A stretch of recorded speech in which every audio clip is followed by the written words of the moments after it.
Hello, everyone, and welcome to another episode of Sustainability in Space. My name is Nishan Degnarain. And I am Miki Sode.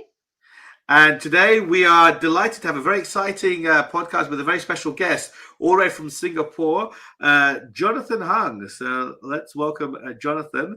Johnathan is the head of the Office of Space Technology and Industry in Singapore, otherwise known as the Singapore's National Space Office. And so we're looking forward to having a very unique perspective of a emerging and sophisticated space nation and see what role Singapore can play within that space economy. Johnathan, welcome. Thank you, Nishan, Miki, for having me as well. Thank you very much. Thank you so much for joining us. So let's start with kind of brief history of the Singapore's involvement into space program, because some of our audience may not be too familiar with it. And also your role and involvement in that history as well. I think that would be enlightening to hear how the Austin, the Office for Space Technology and Industry in Singapore, came about in 2013 and where we are headed. So, okay. No, thank you again for having me on the podcast. I'm truly excited to be able to share both Austin's journey, our Singapore National Space Office, a little bit about myself. So I started my career back, almost 2 decades ago already with the Singapore Economic Development Board. Operationally, that's also where Austin sits in. I was involved in the early days of setting up a space program office of sorts, and that was 2 decades ago. I've been in many areas in space, covering space and defense in companies, various portfolios among startups, SMEs. I've sat on a few boards of our growth startups here in space as well.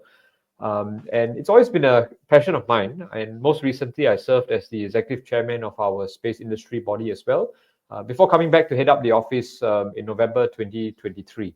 I serve in a few boards. Space-related ones include our Space Generation Advisory Council, where I sit as an honorary board member. And I also sit on a few committees at the International Astronautical Federation. So a little bit about myself. Now, coming towards where Austin, I guess, has taken off from. Our history actually goes back quite some years. We started off several decades ago with our installation of our first satellite ground station back on Sentosa. It's an island off Singapore in 1971. And we also launched our first communication satellite in 1998. So the Office for Space Technology and Industry, or Austin for short, began in 2013. Initially focusing on the development of small satellite capabilities. Fast forward to 2020, we were given the mandate to develop Singapore's space industry as Singapore's National Space Office. So our mission is really to develop the next bound of Singapore's space sector, to promote economic growth, advance scientific discovery, and inspire a new generation of innovators. We do so by facilitating the investment of space companies into Singapore, also managing our local national space programs, and also building international relations with partner countries. And that's very, very important for us. Austin is also responsible for fostering and enabling regulatory environment for Singapore's space activities and supporting also the development of talent and Singapore's space sector and future workforce. Well, that's a wide and ambitious set of programs, from setting the regulations, running your own space programs and operations, as well as stimulating the private sector and thinking about the long-term kind of frontier industries and workforce of the future, and capabilities. So it's a very exciting place. I think what's interesting here is that for decades the space race has traditionally been between two large players, right? The United States and Soviet Union and Russia, and then we start to see these emerging nations like the India's, Israel, Japan, European Space Agency emerge. But in recent decades, certainly in the last 20 years, the private space industry has developed, and now we start to see these smaller niche nations, like Singapore, like the UAE. What role do you see as a smaller space nation? I imagine the budget is a fraction of that of NASA or the Chinese Space Agency. What role do you see Singapore playing in that emerging space environment where there are a lot of big players that are out there trying to get space and the prime slots? So Nishan, that's a very good question. So in Singapore, you talked about we do a lot of things. Small country, we have to do more with less, and make the most of it. So we're certainly very excited about the growth of the global space economy and also the role of all countries, including the small ones like Singapore. And we have to decide and determine where best we can play. Right. So global trends in space are opening up actually new opportunities for talent, companies, and countries like Singapore. We look at it as a positive. We want to expand the ecosystem and also deliver impactful space-related innovations and solutions to the world. So our vision is really to be a credible global player in space, propelling innovation, enriching lives, and also securing a sustainable future for Singapore and the world. Singapore, as you well know, is a leading global hub for businesses and space-adjacent sectors such as aerospace, microelectronics, precision engineering. We have all the ingredients, we believe, I think, to support a sustainable space economy. We don't necessarily have a burgeoning space sector, but certainly the adjacencies help to concretize, I think, our approach to space. So we're well placed to capitalize on this global momentum and growth potential in the space sector. You'll hear about a lot of new space activities. Yeah. We also want to use space technologies to strengthen our position as a hub, as a global hub for aviation, maritime connectivity, and sustainability. And this includes the use of space technologies to enhance communications, connectivity issues, as well as to drive innovation in the green and digital economy. Frequency spectrum is an example of a finite resource that can be carefully used also with tech innovation. We have companies in Singapore such as Trans-Celestial, a Singapore-based telecom service provider, and they create innovative laser communication technologies that will soon be demonstrated in space for in-space inter-satellite link capability. Now, these terminals that they have developed enable faster interference-free data transfer and also significantly improve scalability and bandwidth. Such programs are examples of high-tech innovation merit towards also our key thrust in ensuring that we build strong resiliency in connectivity, and that actually enhances our regional connectivity as a whole as well. Now, Singapore is also home to about 70 companies across the value chain, just to give a sense, and about 2,000 or so professionals and researchers. Yeah, and it's a range of companies, both local, domestic companies, as well as foreign companies that we warmly welcome here. Yeah, Unseen Labs, Planet, Intelsat, a few of these players have called Singapore home, and we have a few established regional installed base players also in country. So this pro-business approach is critical, I think, for us to support and sustain the sector. Yeah, I mean, it sounds as something that's some of the value system. I know Miki's got some questions about that, but that sounds as if that's what makes Singapore unique. It's not just a government-dominated approach; it's that public-private partnership. And I imagine it's a combination of allowing the private sector to innovate, but also giving a little bit of guidance from what it sounds like, targeted guidance of domains like aviation or maritime or the green sector, through which that you'd like to see certain space innovations. Absolutely. No, Nishan, it's important that we remain pro-business and open economy. It's not just unique to space. It's actually the entire DNA of our economic strategy, right? We want to welcome everybody, do our best to support them. I mean, again, Singapore may not be the largest market for many of the key sectors that we call home, but certainly I think situated well within the Asia-Pacific region, we can be that hub for them to scale, go global or go regional. Right, and I think that's where the talent plays an important role. Government support is important. As a space office, we support strongly our companies, whether they are local, again, as I mentioned, or locally based foreign companies. Frankly, it doesn't matter. But we do our best to incentivize them and support them to grow out of Singapore. Yeah, we already touched on this, but how Singapore is a global player, right? But also, with the space program, you lead the Singapore's overall economy too, right? So I would like to dig deep and ask you about what are some core values that's driving Singapore's space program. Okay, what's important for you? Yeah. No, that's a good question as well. I mean, to be frank, as a responsible but nascent spacefaring country, Singapore is committed to ensuring the peaceful, sustainable, and safe use of space. We believe that space remains a global commons that can be harnessed for the collective benefit of humankind. Yeah? Singapore supports the development of international norms and an open, inclusive, and rules-based international regime. That's very important. Governing space activities to promote responsible behavior in outer space. So collaboration is crucial in ensuring the safe and sustainable use of space for all. We've always been an open economy and society, as I mentioned earlier, and our impact is actually multiplied by all our partnerships, both bilaterally and also multilaterally. We globally convene various platforms, right? We bring together industry experts, investors, researchers, students, national space agencies, and so on and so forth.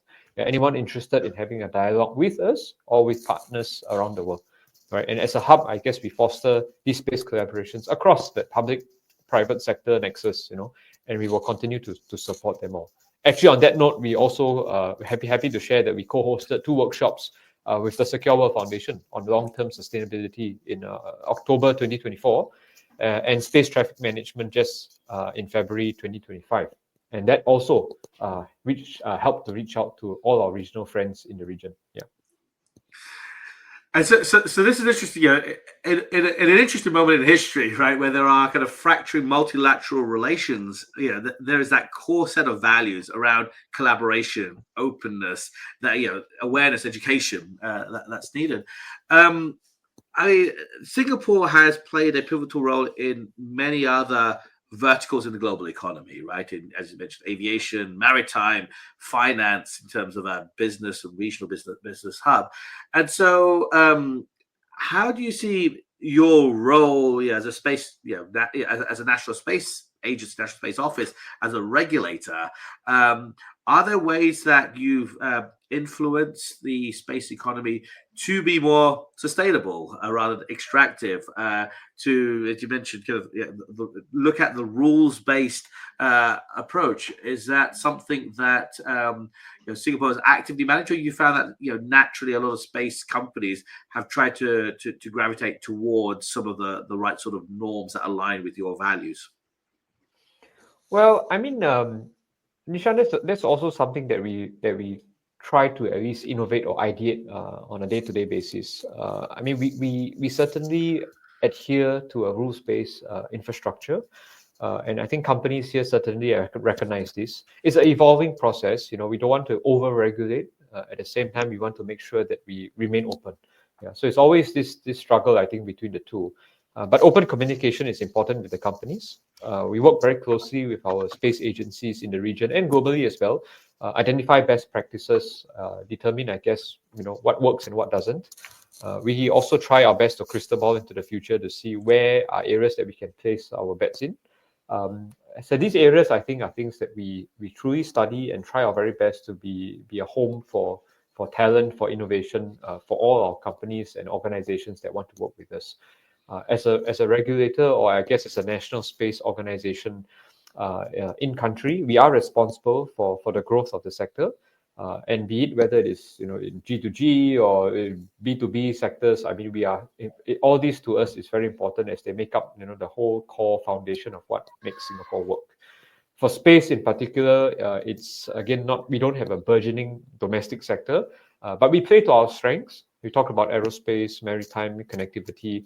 These are things that, again, space technologies have many applications to, right? So not only do we want to attract them here, we certainly don't want to just be a base infrastructure play for everybody, but there has to be some degree of economic spin-off that they can gain, minimally prototype, test bed new ideas, and bring that to the world, right? So in these areas and buckets that we have identified that they can play in, these are the core thrusts within our space, next bound of space developments in Singapore. Right, and over the next 5 to 10 years, we believe that bringing all this to bear, there will be a clear commercial case actually for the companies to see value in being here, and hopefully we can help to scrub and be a sounding board for their business plans, right? Because if they can make it here and make it in region, then I suspect they will be able to globalize fairly easily as well. So that's an interesting perspective. So Singapore, really being a springboard for space-based companies, I guess regionally in ASEAN region of Southeast Asia, but then also globally as well. So that creates an interesting kind of framing device, because such a diverse and emergent kind of use of these space technologies. How do you think about some of the risks that may exist within space? Because as you mentioned in some of your comments at the outset, space has to be open and accessible for all nations, right? Emerging space stations as well as those who are operating. And we have different value sets of nations that are operating in space. Some who may want to look at other applications, more military-based applications. Others are more peaceful and commercial applications. But it just takes a few bad actors, if you like, to damage the sustainability of space. And we've seen that on the terrestrial front when we look at the use of our oceans, or the Arctic versus Antarctica, or how biodiversity is governed, for example.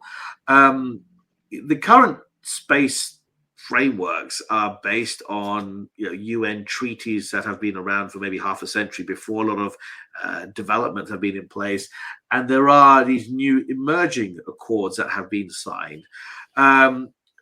Do you feel that for the next 5 years, 10 years, as a space agency, you are looking at these decadal long time horizons? Do you feel that we have the right governance structures to prepare us for the next decade of where the space industry is heading? Or is there a need for either new governance and new capabilities to think about how we govern the norms and awareness of where the space sector needs to head?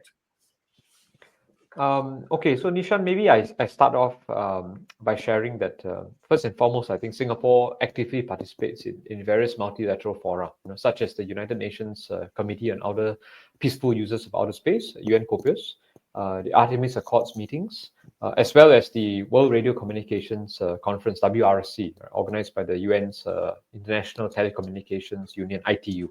So regionally, we actively engage in platforms such as the ASEAN Subcommittee on Space Technology and Applications, or SCOSA, and the Asia Pacific Regional Space Agency Forum, or APRSAF for short.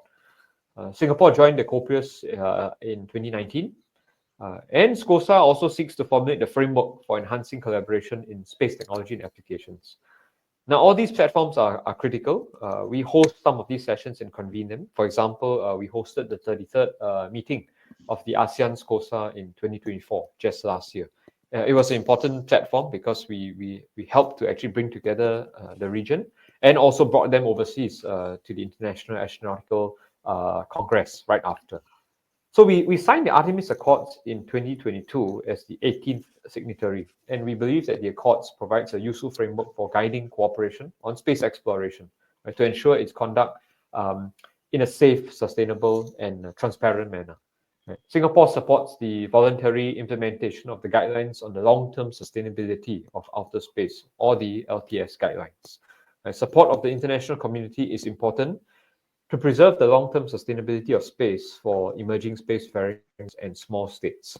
This last part also is important because we fall within that bucket, and we have to ensure that I think that common norms is preserved.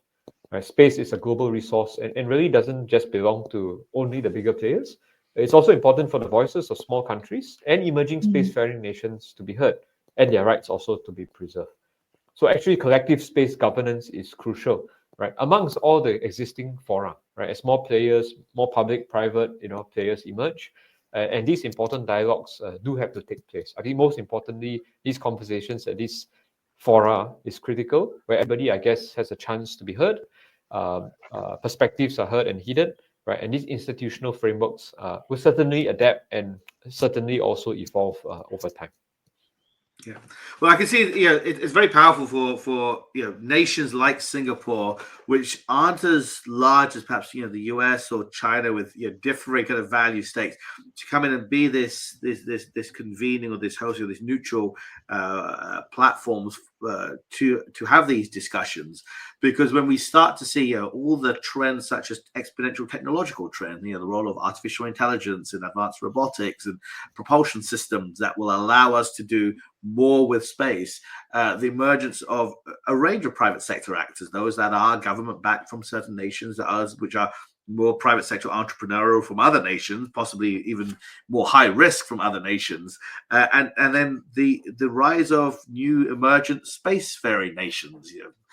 Several years ago, we would not have imagined that there would be probes and others from nations like the UAE or Saudi, Singapore, certainly there, Rwanda, Nigeria. A lot of other nations are now looking at space as that domain which is essential for their economies and their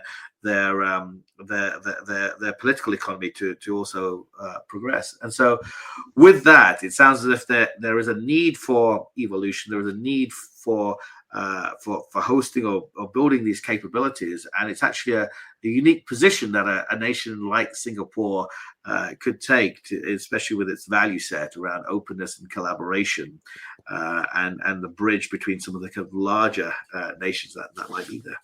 No, Nishan, it's a fair point. I just thought I also add that one of the, I guess, advantages of being a small nation is one thing, but also to some degree we are newer to some of these international fora. We want to actively contribute, and we try to bring some capabilities to bear as well, or at least a different school of thought.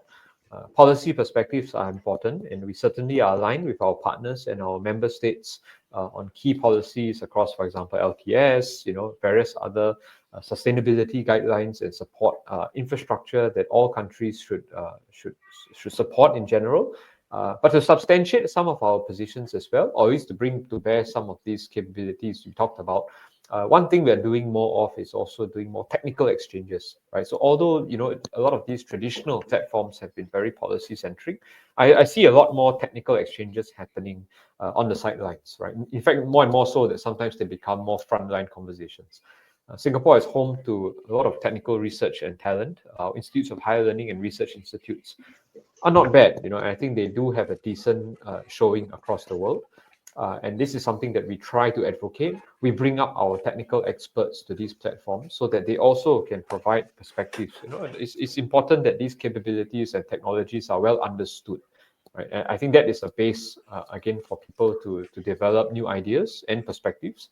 And through our initiatives, such as we launched 1.5 months ago, our Earth Observation Initiative, brings together a community of Earth observation players, partners, non-governmental organizations, or basically any organization that has challenges that space satellite technology can solve.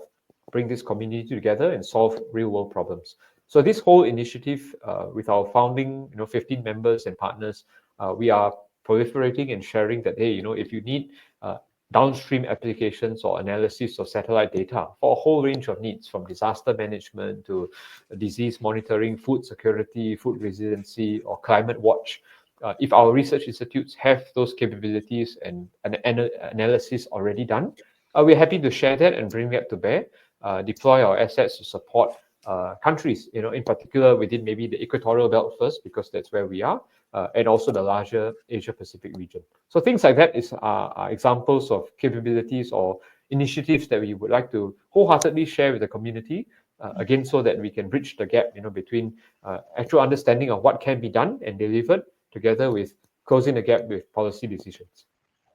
That's fascinating, because it is this unique kind of time in the world right now. Now you talk about whether it's access to open source protocols or models or data sets, as well as the need for trust as well in what those data sets are.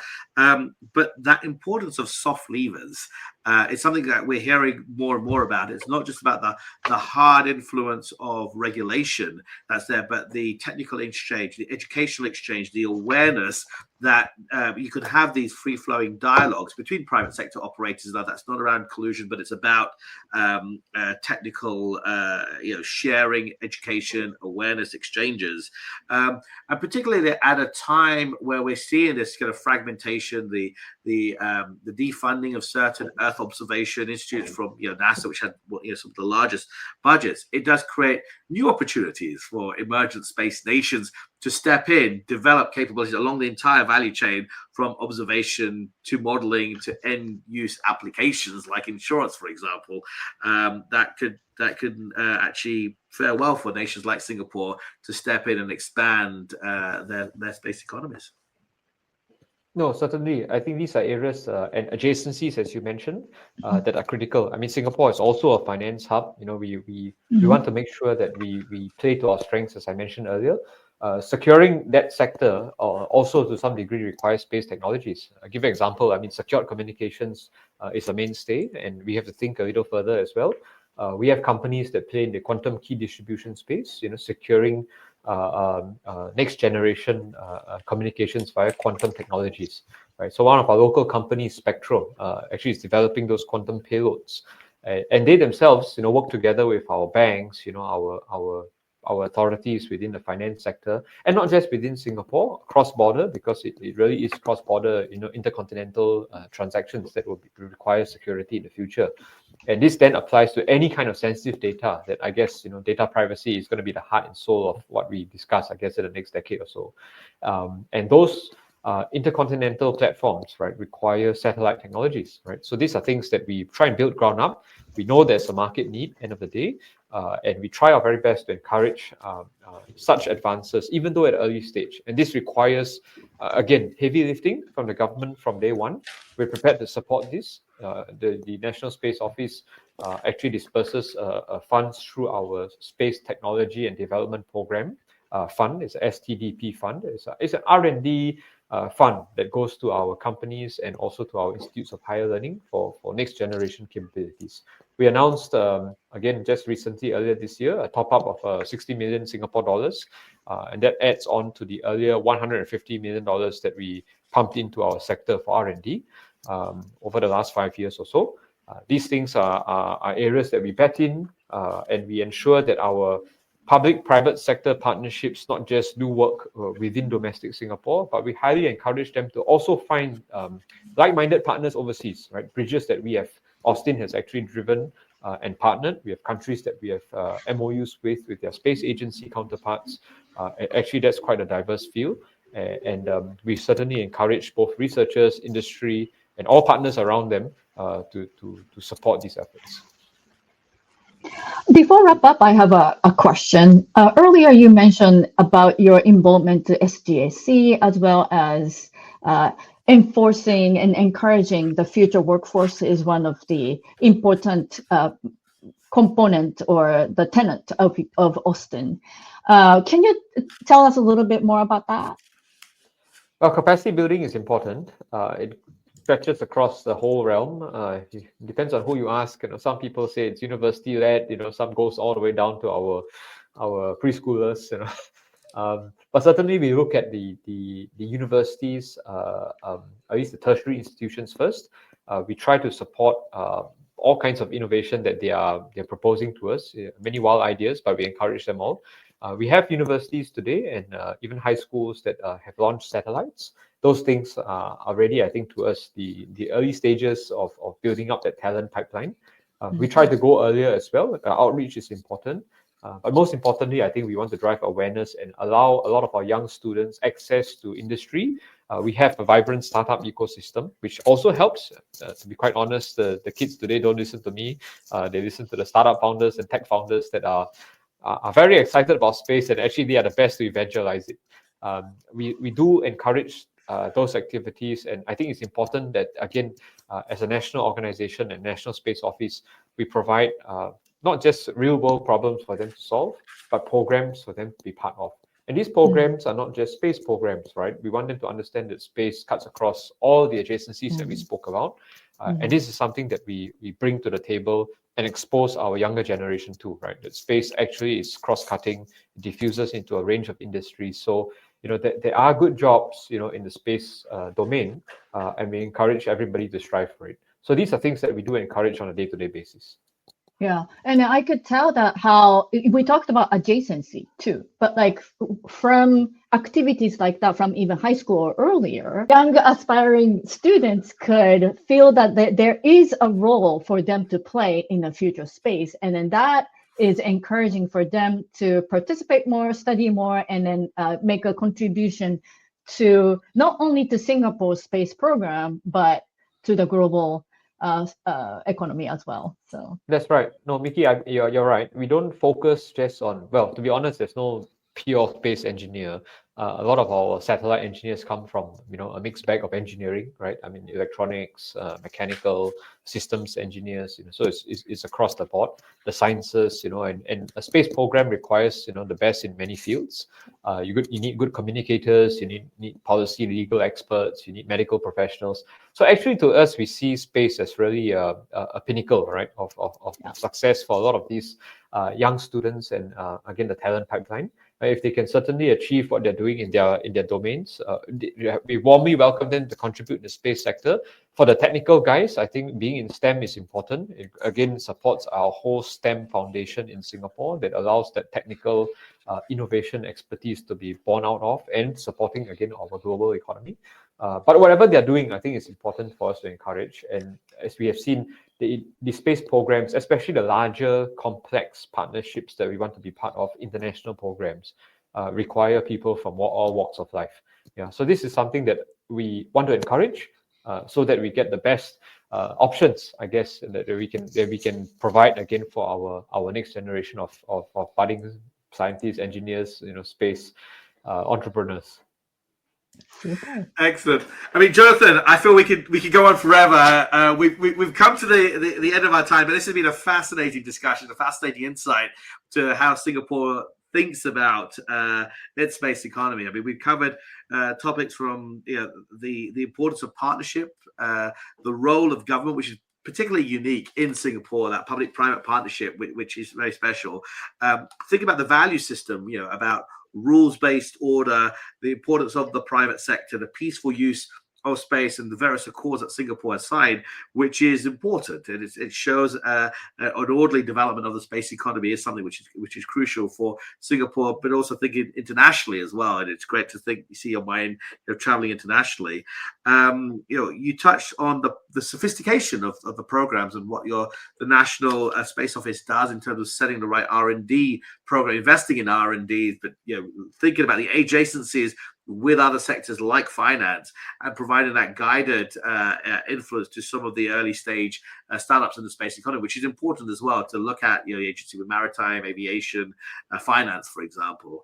And at the end, you talked about the importance of a long-term workforce. And you said, well, there's no one particular degree that will lead you into a space entrepreneurship role. And so it really is the pinnacle of talent and skills to get there. And I think what we've heard from you today, Johnathan, is almost like a pinnacle of space and government coming together, and your experience working with industry and sophisticated policymaking to get to this level of a very sophisticated, very enlightened space agency. So I think there's a lot more that we could explore, but unfortunately for today's podcast, we've run out of time. So with that, we'd just like to say thank you, Johnathan, for joining us on today's podcast.